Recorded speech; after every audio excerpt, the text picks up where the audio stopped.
All right, open your Bibles to Isaiah chapter 12. Chapter 12. Let me just remind you that as we move along, and I will not let you forget this, of course, because the context is so vitally important to the understanding, of course, that we have three different authors in this scroll. Our Christian scholars are convinced of that. The Jews are not so sure. Rabbi Gunther Plautz, one of my favorite rabbi commentators, and he definitely can see the difference between this one and this material, but not really sure that this is two different people here. Thinks this could have been one who made it and lived to go home again. But our Christian scholars like Dr. Walter Brueggemann and others, they're convinced. Dr. Klaus Westermann, another great German. Dr. Brueggemann's an American of German descent. Dr. Klaus Westermann, a great German theologian. And he agrees with Brueggemann that we have first Isaiah, what they call Deutero, or the second Isaiah, and Trito, or the third Isaiah. So as we go through, we'll see.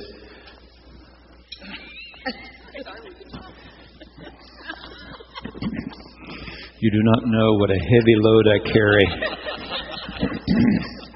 You very quiet. Okay. Chapter 12. This first Isaiah, you remember, is writing in the 8th century, the 700s, before the Common Era. Important to remember that in 722, the northern tribes were absolutely devastated.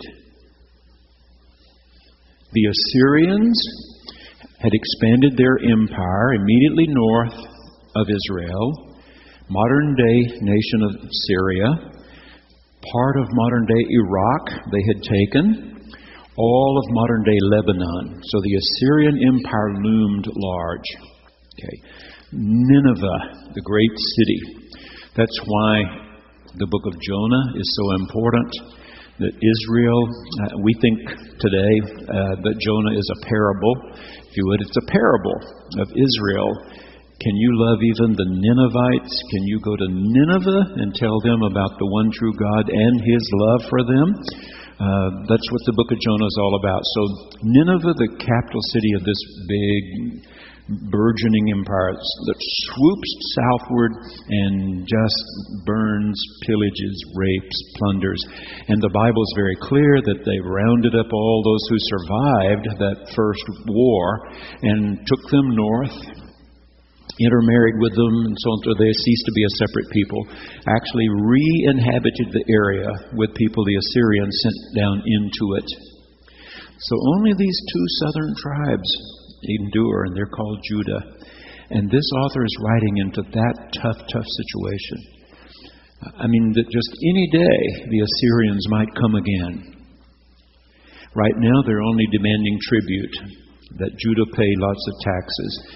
But they could decide at any minute to come and squash Judah. And they know that could happen. And Isaiah is writing into that situation. Okay, this first 39 chapters into that situation. So let's look at chapter 12. You will say in that day, I will give thanks to you, O I am who I am. For though you were angry with me, your anger turned away and you comforted me. Surely Elohim is my salvation, and salvation in Hebrew does not necessarily mean something beyond this life. It has to do with wholeness. It's not far from the word shalom itself, well-being. What does it take for you to be well off, if you will? What do you really need? God provides. God is your salvation. I will trust and not be afraid, for the I am who I am, Elohim, is my strength and my might. He has become my salvation.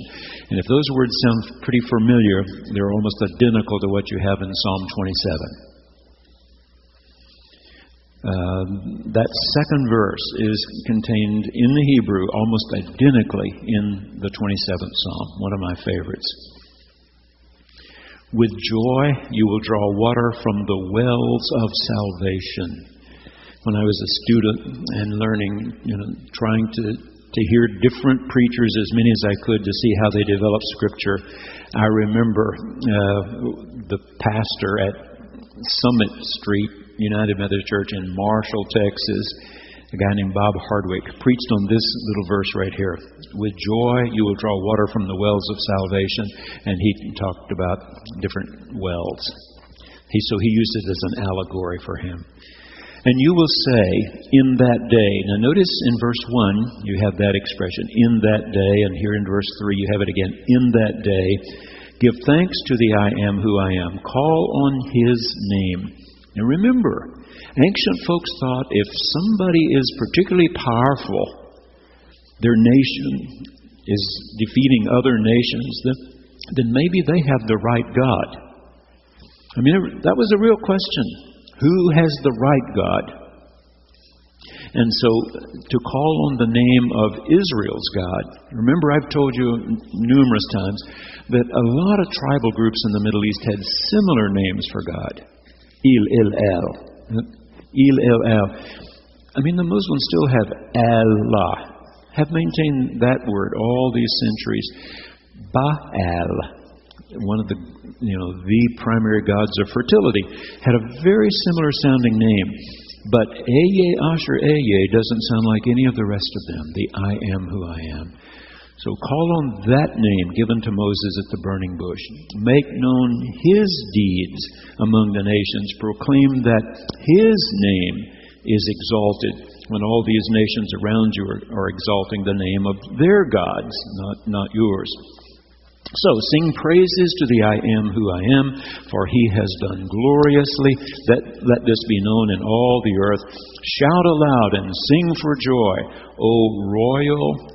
Remember, this is the city of the king, founded by David in the year 1000, when he took this little hill called Mount Zion from the Jebusites and began the new city. So royal Zion means that's where the king lives. For great in your midst is the set-apart one of Israel. He's not just one of many gods. He is the only real one. Okay? All right. I think the chapters that immediately follow that have very similar ways of saying the same thing over and over and over. This ancient prophet of the 8th century, so he was a contemporary of Micah and others that I talked about in Advent. That great prophet's message is pretty much contained, I think, in the first few chapters, and then it gets repeated slightly different ways. So you and I are going to skip now to chapter 35. Yeah, we're not going to do all of these prophets. I mean, all the material that one prophet wrote to us. We're going to hit highlights of them all. Okay, remember with me again, this is still the first Isaiah, 8th century, living under constant fear that the Assyrians may swoop down on them and destroy them, as they had already destroyed the 10 northern ones. And so trying to keep up morale is a part of it. Trying to keep people positive. Not being afraid to move into the future. Let's look at chapter 35. The wilderness and the dry land shall be glad. Now, what makes, remember, wilderness, I don't know why our scholars always translate wilderness. It really is desert. And I think that would be more accurate, if we sort of keep our minds straight here. It means desert. The desert and the dry land shall be glad. And what makes a desert come alive? Water. If you watch any of the National Geographic specials and see how a part of Africa can be absolutely devastated by having no water, and then thunder, lightning, and rain starts to fall, and all the little frogs that have been buried for months and months come out, and all the little flowers start to bloom. If you watch one of those specials, you get an idea of what this fellow's trying to do with words. The wilderness and the dry land shall be glad. The desert, there is the word, shall rejoice and blossom like the crocus.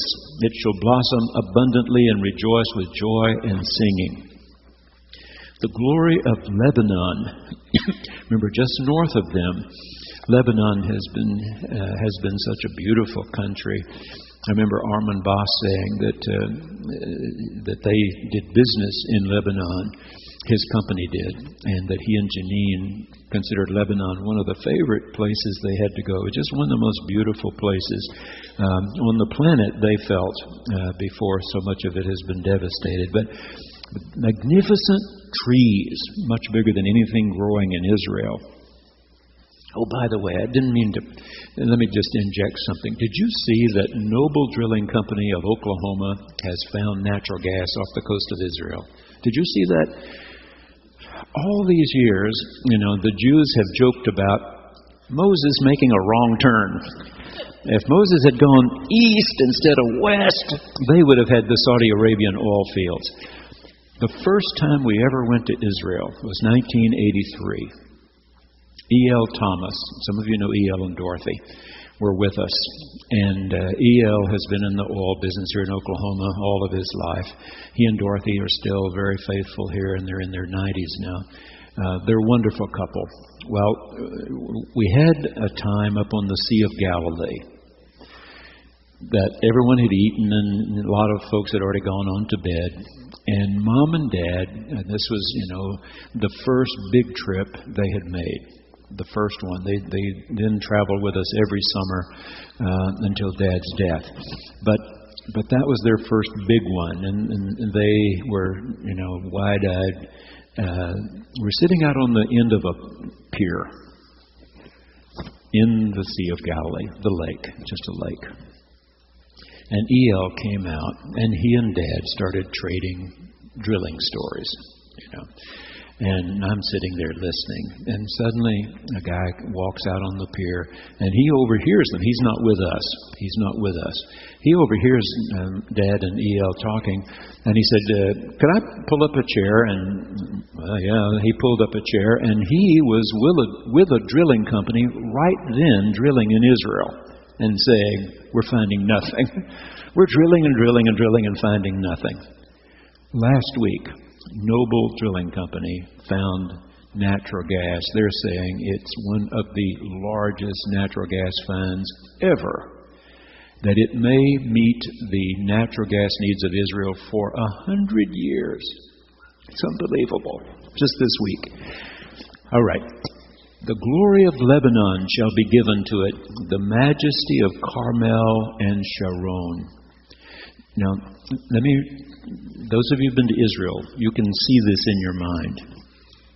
If you go right up the coast from Tel Aviv, where we landed, big airport, right up the coast of the Mediterranean, just a little way, you come to Mount Carmel. It's right outside Haifa. This summer, they had a massive fire there. Finally found 2 little boys had caused that fire. And it had an unusual, it's always dry in the summertime in Israel, but unusually dry summer. And the winds unusually strong right off the Mediterranean. And so the strong winds and the dry conditions, the fire just started sweeping across from Mount Carmel. And several people were burned to death. We Americans helped them finally put that fire out as fast as we could get there with our big planes that are designed to drop those fire retardants out of their bellies. And they didn't have anything exactly like that. We helped them put that fire out. But Mount Carmel is, again, you don't think the Matterhorn or anything, but it's a nice-sized little hill right rising out of the Mediterranean almost. It's right on the coast, right by Haifa. And it was that same hill, Mount Carmel, remember, where Elijah had the big contest with the prophets of Baal. And there's a stone statue up there of Elijah. It's on Carmel. And then right down at the bottom, if you look on sort of south and east, you're looking right down the Jezreel River Valley. And that little river furnishes irrigation water. So beautiful green farming area today in Israel. And if you turn just a little bit more and look almost right down the coast, just inland from the Mediterranean, is a little valley called Sharon. We've always called it Sharon, but it is Sharon in Israel. And that's where, when it rains, the little flowers bloom. The rose of Sharon. Okay? That's what this writer's describing. The glory of Lebanon, these magnificent cedar trees, the majesty of Carmel, it looked like a big mountain to them. They'd never seen the Matterhorn. And Sharon, they shall see the glory of the I am who I am, the majesty of our Elohim. All these powers seem to be bigger than we are, screaming about how their God is the only real one. Well, they're wrong. We have the only real one. So what do we need to do? Look how these words, I love these words. Strengthen the weak hands. Make firm the feeble knees, those that are quaking with fear. Say to those who are of a fearful heart, be strong, do not fear. Here is your Elohim. He will come with vengeance, with terrible recompense. He will come and save you. And when He does, Handel loved these words. If you were here the Sunday night before Christmas, you heard these words sung to you. Then the eyes of the blind shall be opened, and the ears of the deaf unstopped. Then the lame shall leap like a deer, and the tongue of the speechless sing for joy. For waters shall break forth in the desert, streams in the desert. The burning sand shall become a pool, and the thirsty ground springs of water. The haunt of jackals shall become a swamp. The grass shall become reeds and rushes, plants that grow along water.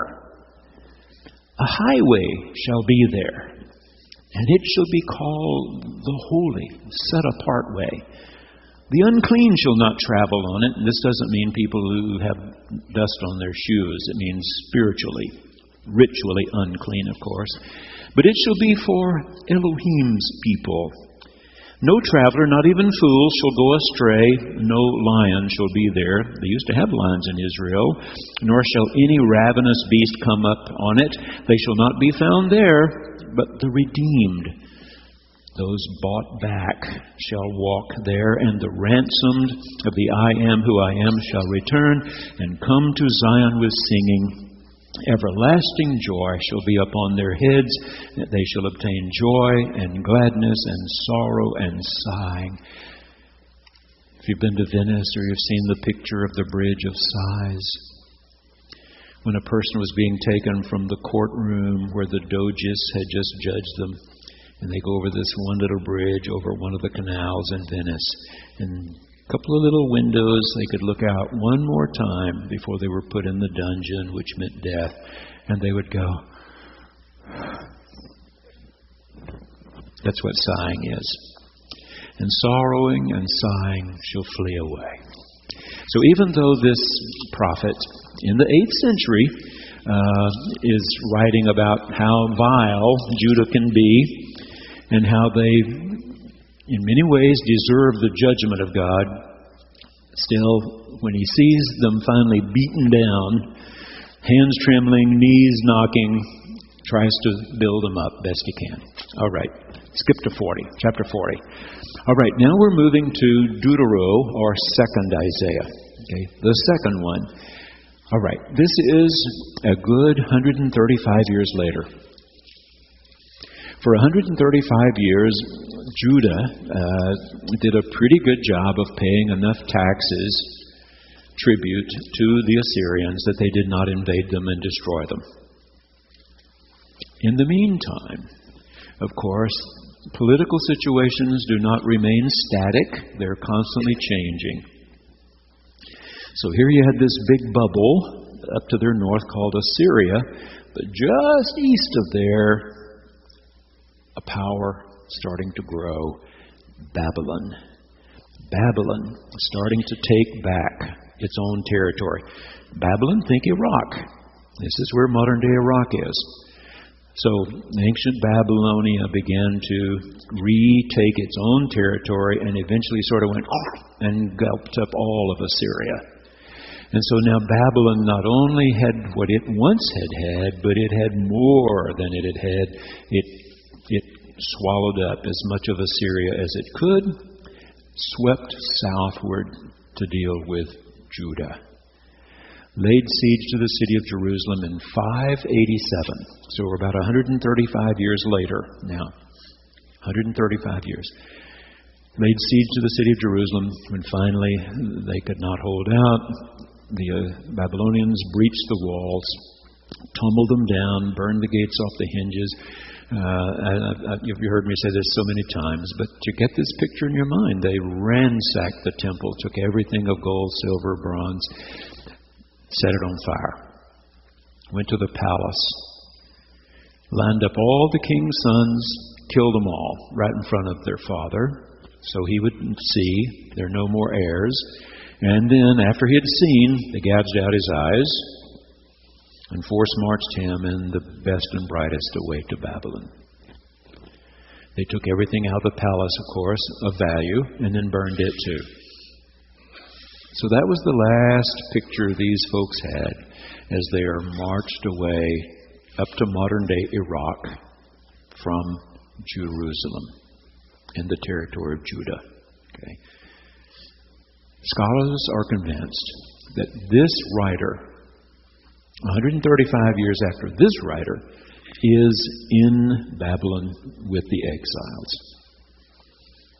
Another big name present with the exiles, Ezekiel. And we'll get to him next. Not next, we'll get to him soon. Jeremiah, Ezekiel. Ezekiel was there, this second portion of Isaiah's writer, there in Babylon. We're told that the exiles lived along a little muddy canal called the Kebar, Kebar, the Kebar Canal. Two big rivers, Tigris and Euphrates, in modern-day Iraq.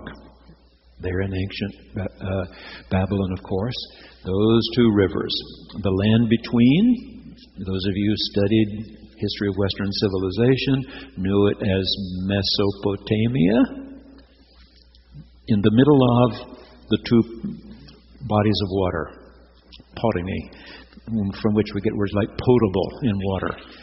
Mesopotamia, the land between the rivers. Tigris, Euphrates. Okay, so there they are, absolutely devastated. And this author, again, whose name we don't know, pens these powerful words. And Handel thought they were so beautiful, he has the tenor soloist step up right after the overture and sing these words in his Messiah. Comfort. Oh, comfort my people, says your Elohim.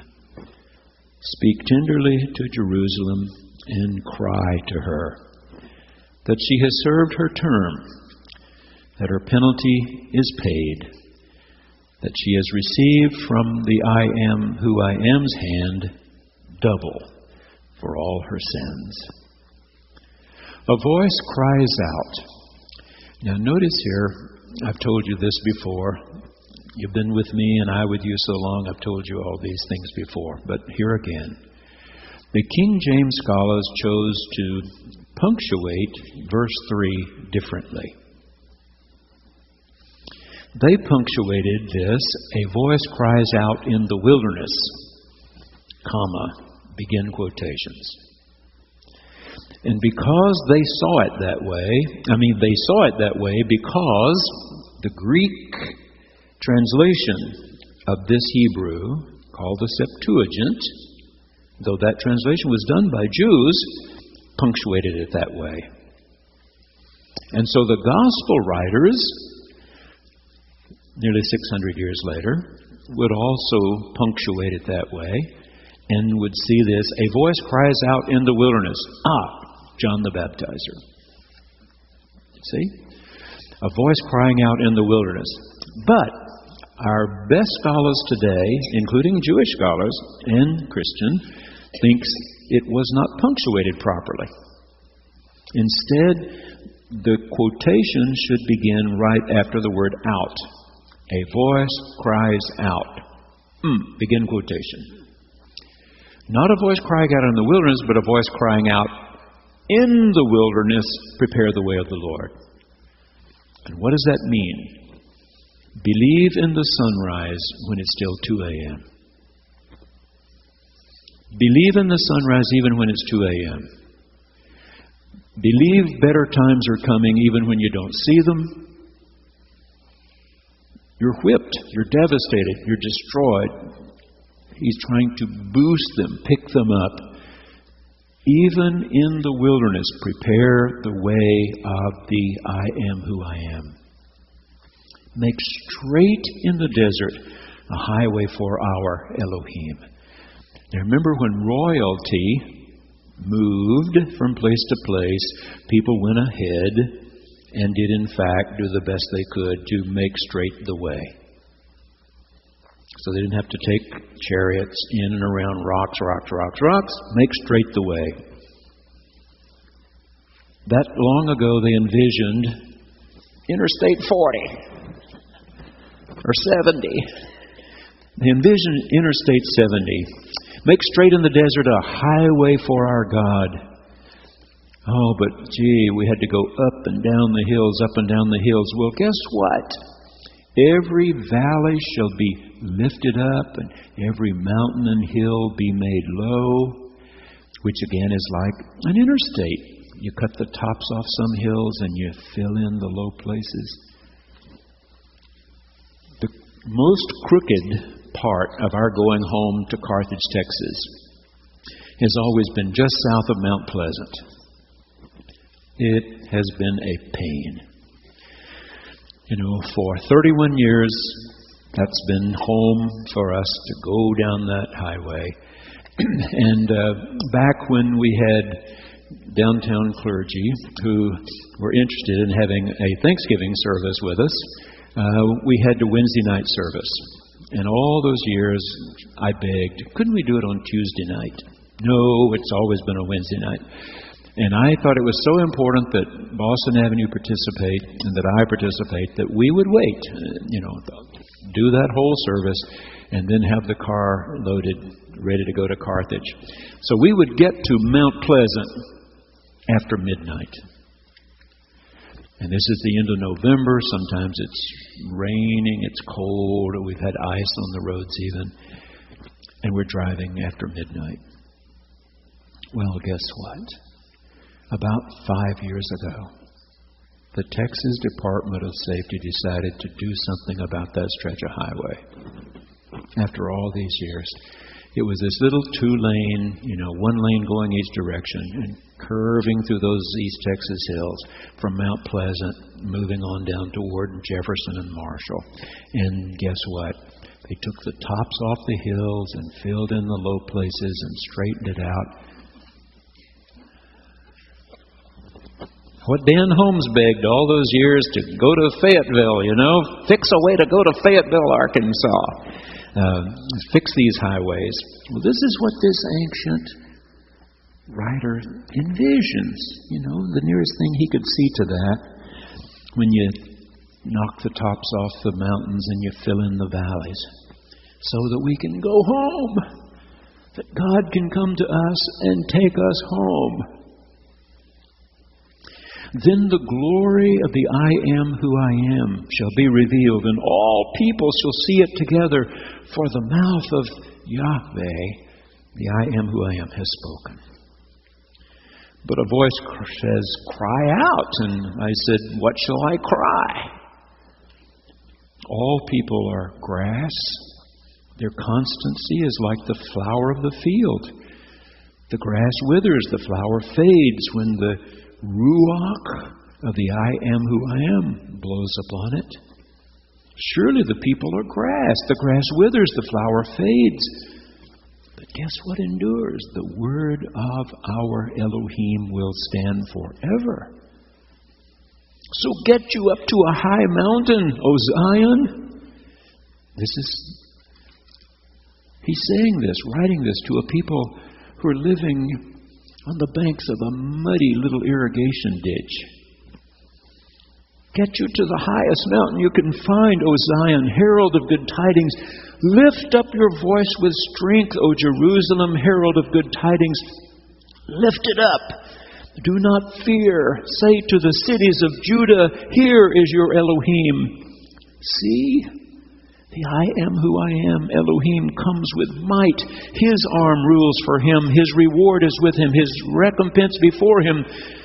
He will feed his flock like a shepherd. He will gather the lambs in his arms and carry them in his bosom and gently lead the mother sheep. Isn't that wonderful? It's wonderful. Terrific. Jay, is this person whose name we do not know inspired of God or not? Absolutely. It's wonderful. Okay, skip down with me to verse 21. I often read this little verse at funerals because I like it so very much. I think it really speaks to us. Have you not known? Have you not heard? Has it not been told you from the beginning? Have you not understood from the foundations of the earth? It is He who sits above the circle of the earth. Okay, stop and think about that. He still thinks the earth is flat. So does everybody else. If you've got neighbors that talk about the inerrancy of Scripture, you see, they're not understanding. This is not that kind of book. They had to imagine something holding back the waters. To them, the earth looked flat. Water on all four sides. Water down below if you dig far enough. Water up above because it leaks through from time to time. So at times they call it a giant canopy. And other times they start using a word for a hammered out bowl turned upside down. But you see, it looked as if it curved to them. And so that's the circle he's talking about. All right. All I'm saying to you is, the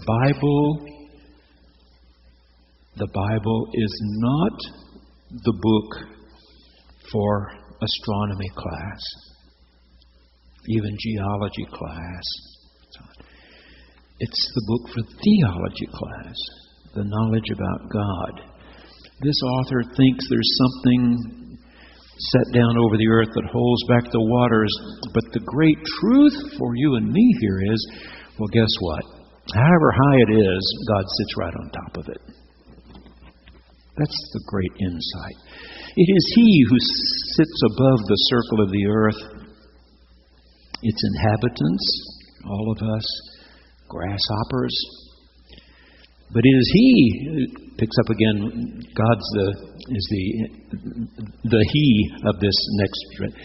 Is He who stretches out the heavens like a curtain, like some great tent or something that holds back the waters, and spreads them like a tent for us to live in, who brings princes to naught and makes the rulers of the earth as nothing. Okay, the people are aware in Babylon that they're dying. Grandmother and grandfather aren't going to get to go home to Judah. They died. Even mom and papas aren't going to get to go home to Judah. Not many. They died. Guess what? Kings die too. Yay! Kings die too. Princes die too. A new generation comes and things will change. That's the idea here. See? Scarcely are they planted, scarcely sown, scarcely has their stem taken root in the earth when the Ruach of God, blows upon them and they wither, and the tempest The winds carry them off like stubble. He has envisioned here, you see, the imagery is someone winnowing wheat. Toss it up. The wind blows away the chaff. The grain falls back into your sieve. Throw it up. Blow it away. Well, that's what old Nebuchadnezzar will be. If our grandmothers and granddaddies die, he'll die too. Nebuchadnezzar will die. There will be change. To whom then will you compare me?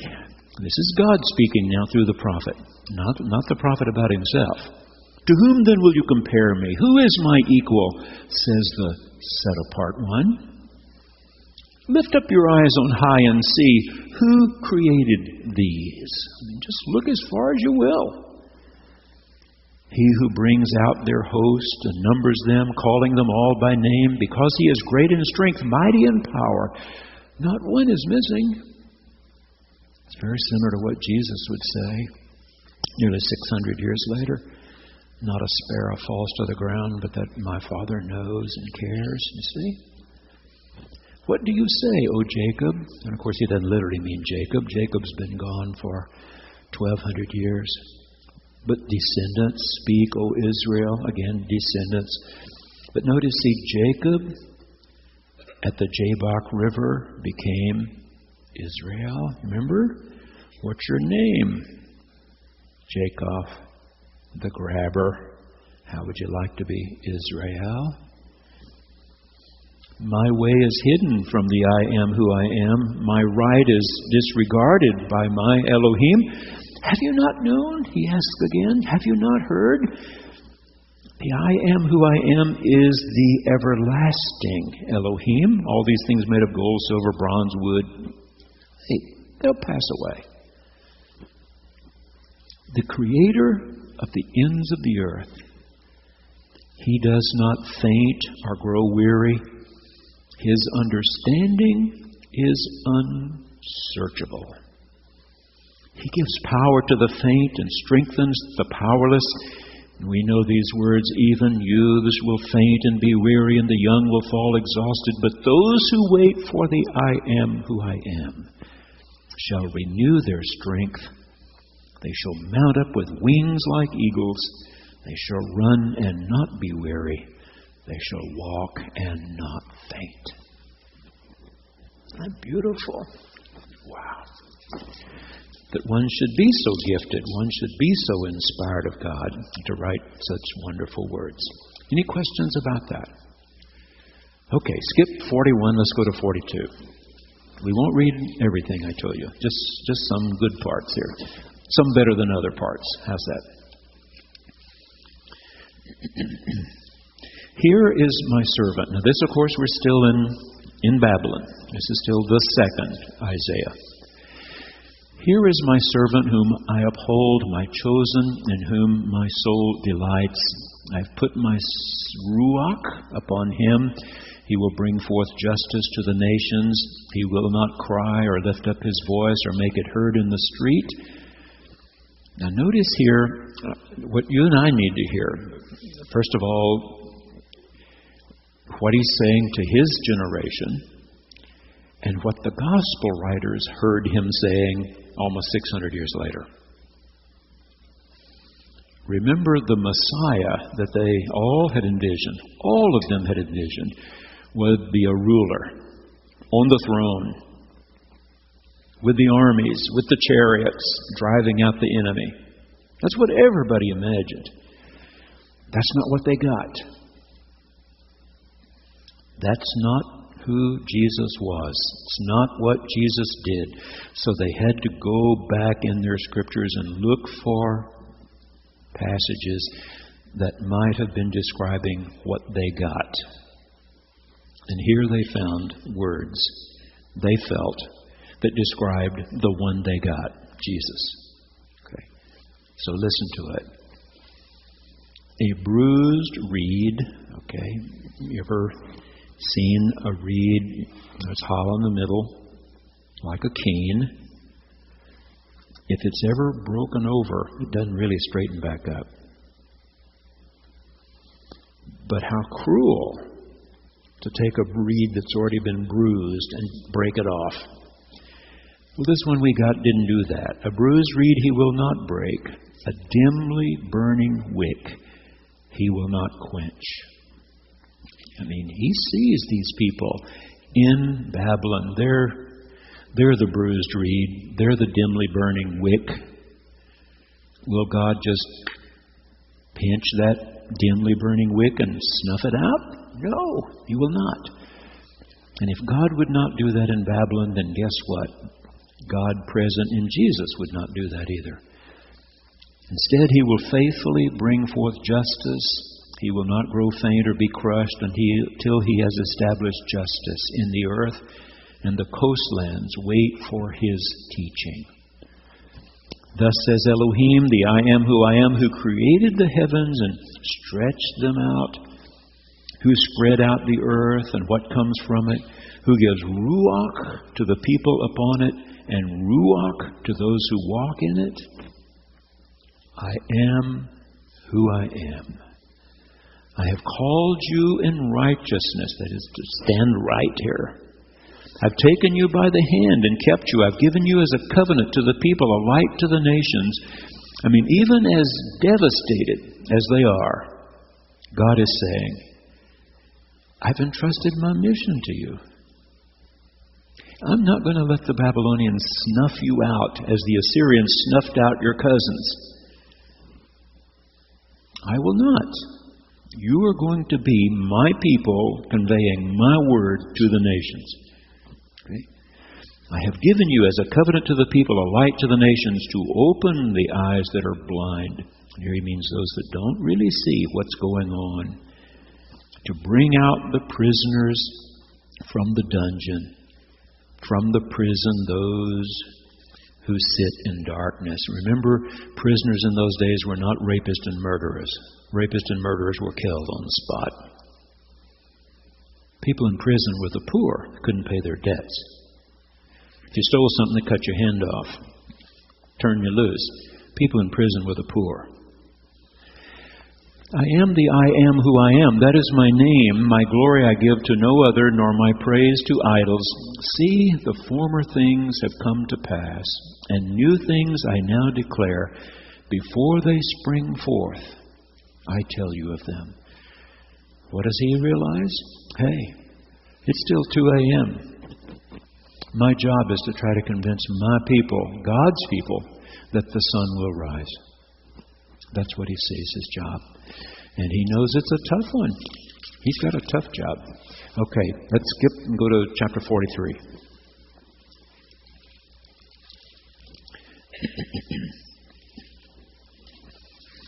For now, thus says the I am who I am, he who created you, O Jacob, he who formed you, O Israel. I'm not going to say so much about this today because it's the appropriate lection coming up right away for church.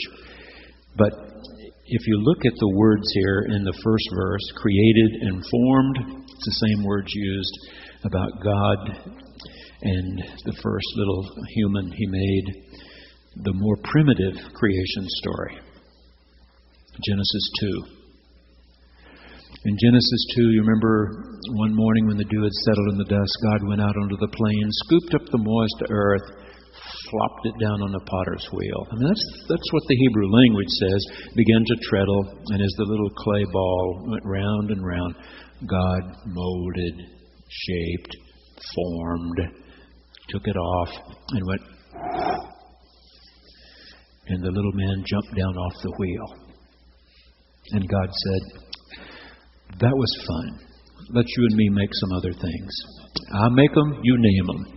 And all afternoon they sat there, God making elephants and camels and giraffes and the little man naming them. That's the more primitive creation story. And here are the same Hebrew words. Jacob, I created you, I formed you, Israel. From the grabber, I made Israel. That's what he's saying here.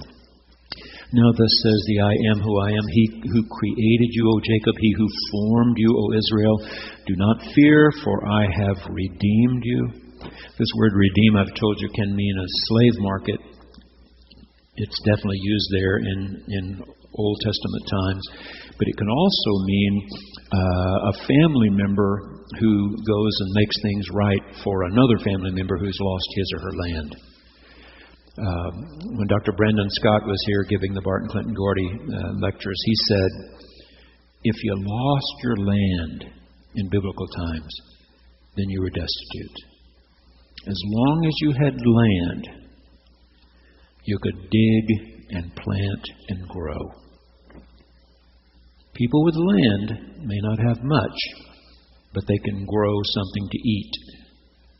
If you lose your land, then you're waiting in the marketplace day after day, hoping somebody will hire you and pay you 1 denarius so you can go home and feed your family. And if they don't, then you don't eat.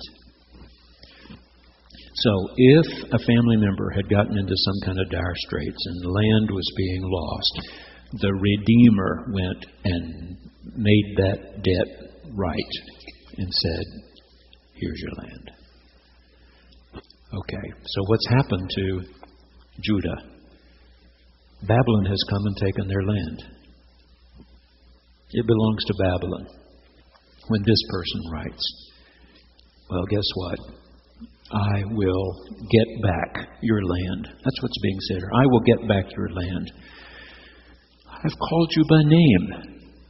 You are mine. When you pass through the waters, I will be with you. Through the rivers, they shall not overwhelm you. When you walk through fire, you shall not be burned. The flame shall not consume you. For I am who I am, your Elohim, the set-apart one of Israel, your Savior. How important are you to me? Look what He's willing to trade for them. I give Egypt as your ransom, Ethiopia, Seba in exchange for you, because you are precious in my sight, honored, and I love you.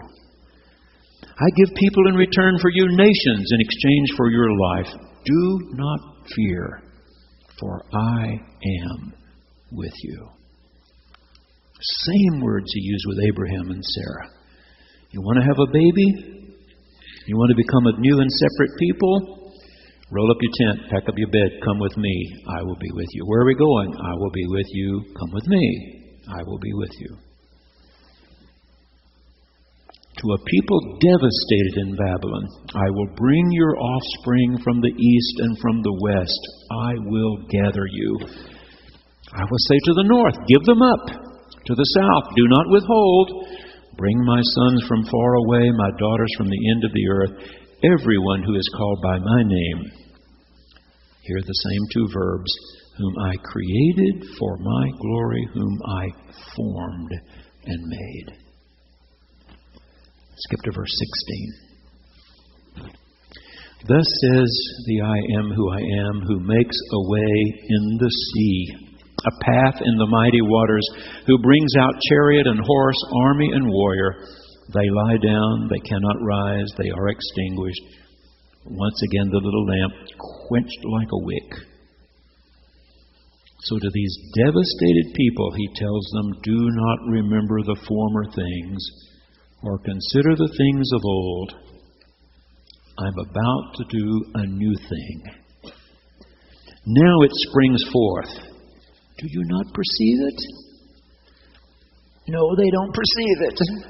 They perceive a muddy little canal and poverty and a memory of their city in flames. He's trying to spin this beautiful image into their brains. Can you not see? I will do a new thing.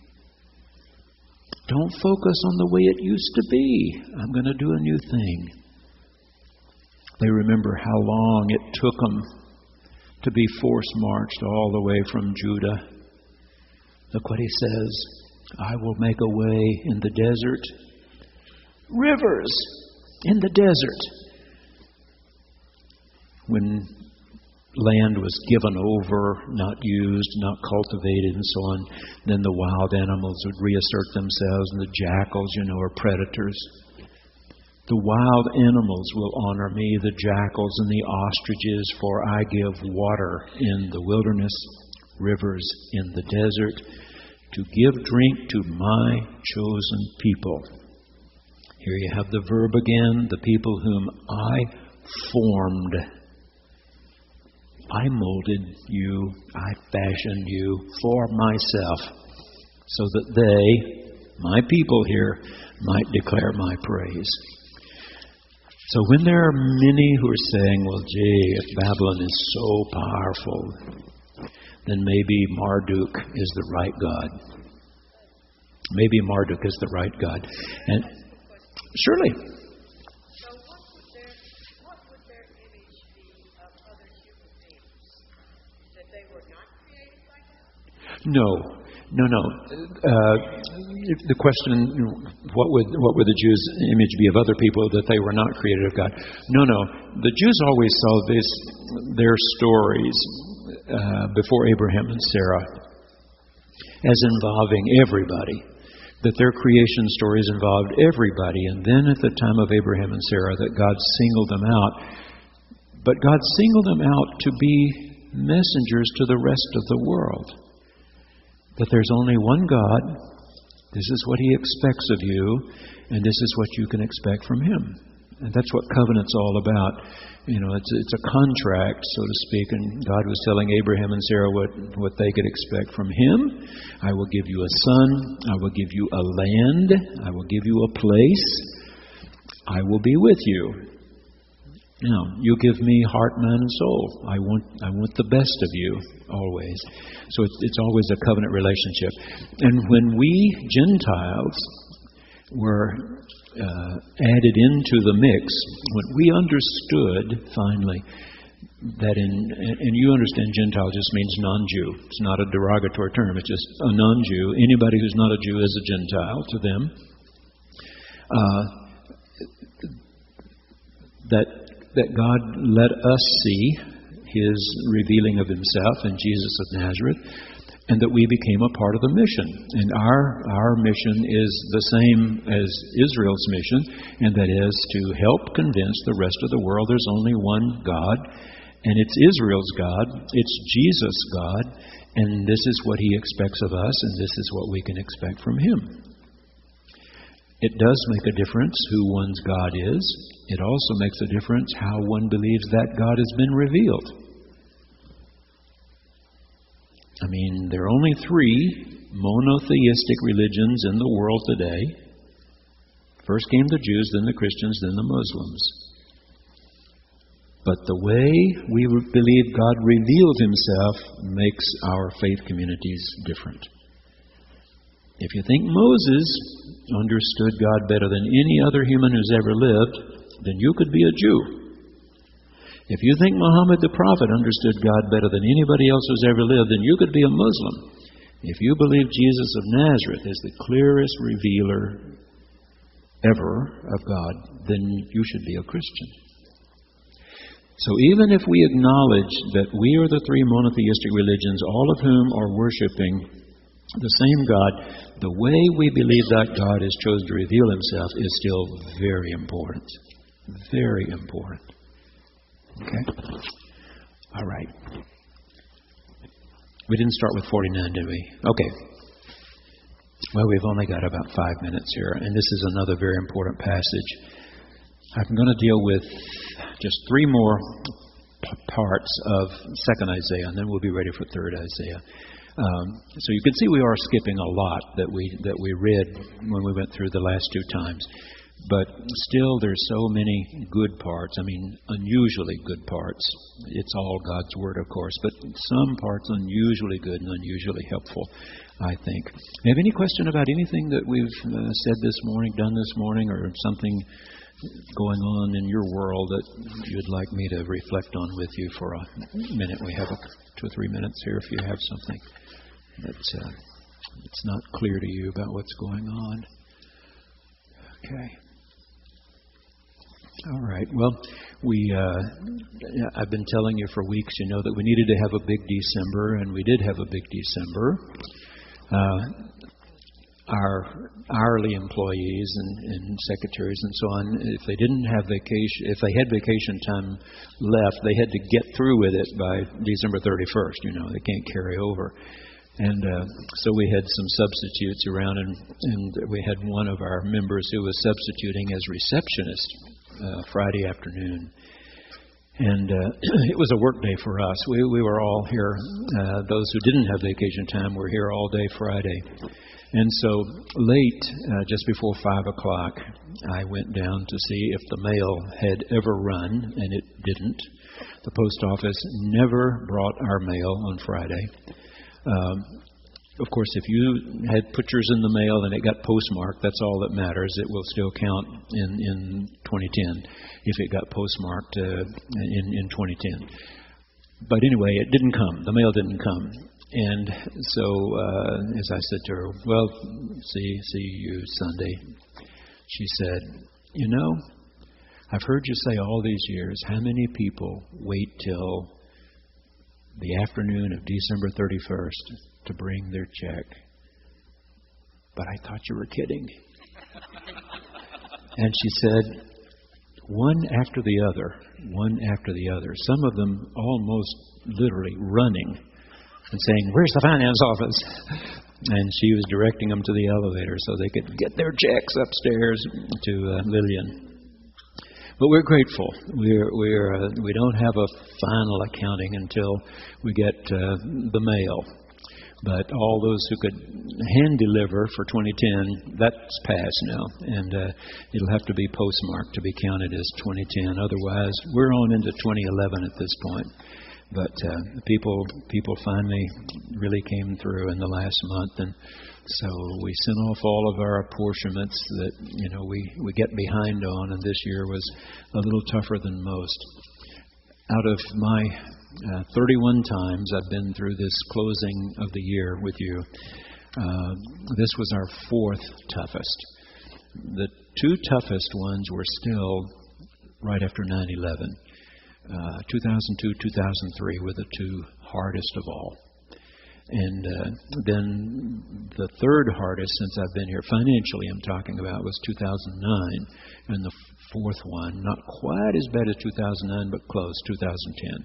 So after the 2002 and 3, we really rebounded, and we had 5 great years there. And so I'm hoping, praying that 2011 will be that kind of year.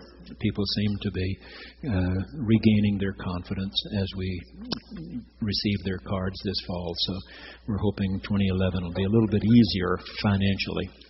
But I want to tell you, those of you who happen not to be on the board right now and so don't hear these reports, you have a terrific group of people who work for you here.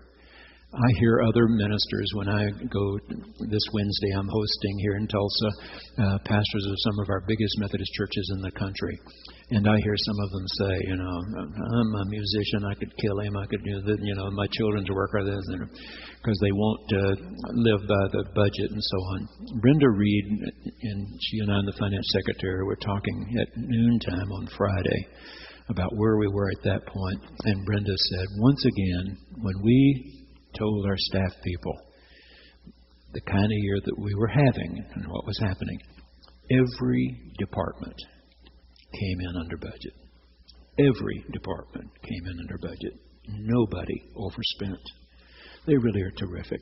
They really are terrific, and they understand when we tell them something, and they really are responsible people.